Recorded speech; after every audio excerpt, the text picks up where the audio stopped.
Hello, my name is Alexander, and this is my submission for Assessment 1 of Sustainable Design Principles.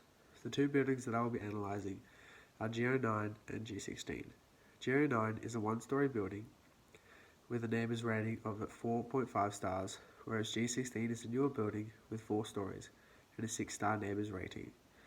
The orientation for both buildings loosely follows southeast to northwest, with the longest facade of G09 facing southwest and the longest facade of G16 facing east. G09 rarely receives sunlight due to the fact it is a low building surrounded by lots of nature, causing natural shading throughout the surroundings of the building. Also, the windows are covered by louvers and overhangs, minimalising the use of natural light. This leaves the occupants no choice but to use artificial light, causing the use of energy to increase. See in Figure 2. As G16 is a taller building, with 3 of the 4 faces being exposed to sunlight, the use of artificial light is minimal, reducing the use of energy even though they still use louvers to block the constant sun. See Figure 3. G09 has the combination of air conditioning and the possibility of opening their windows due to being a one-storey building, meaning natural air ventilation can be maximised. See Figure 4. G16, due to being a 4-storey building and health and safety issues, the windows aren't allowed to be opened from the second floor upwards, meaning that air conditioning is highly relied on minimizing nature and air ventilation. See Figure 5. There are 2 types of air ventilation that can be seen through G09. Single-sided ventilation is evident through Section B and C, seen in Figure 6.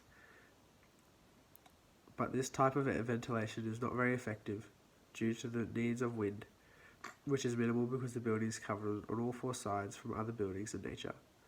Cross ventilation can also be used throughout the building. This would require all the windows and doors to be open for this to work, which is highly unreliable, which causes the building to rely on artificial ventilation, even though the building usually cooled due to lack of sunlight anyways, which means the building still relies on air conditioning, dropping the neighbours rating. Ventilation through G16 can be seen within the main hallways in the building. Cross ventilation is evidently used, which filters fresh air through the building, with the main source of wind coming from northeast due to the coastline throughout the main hallways, seen in Figure 7. G09 is great at deflecting noise pollution because the building is surrounded by taller buildings, which is shielded by buildings. Furthermore, natural vegetation surrounds the building on all walls, distorting the sound even further, seen Figure 8.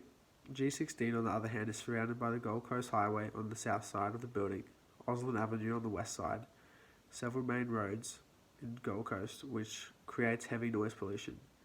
Also, the windows are very thin, which easily lets noise in, which can become distracting to users. G09 is well connected to the community, with the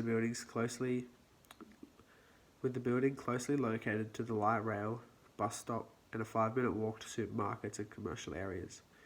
Furthermore, the Griffith University multi-storey car park is located 100 metres from the building entrance, bringing foot traffic constantly past the building, even though the building is allocated further from university food facilities. The local areas provide the same services. Similar to G16, the bus stop and tram stops is only a 3-minute walk, with the university commercial facilities even closer. Woolworths is the furthest commercial store, but can still be accessed easily by car. This is referenced in Figure 9. Griffith University strategies have been put in place to create a more environmentally friendly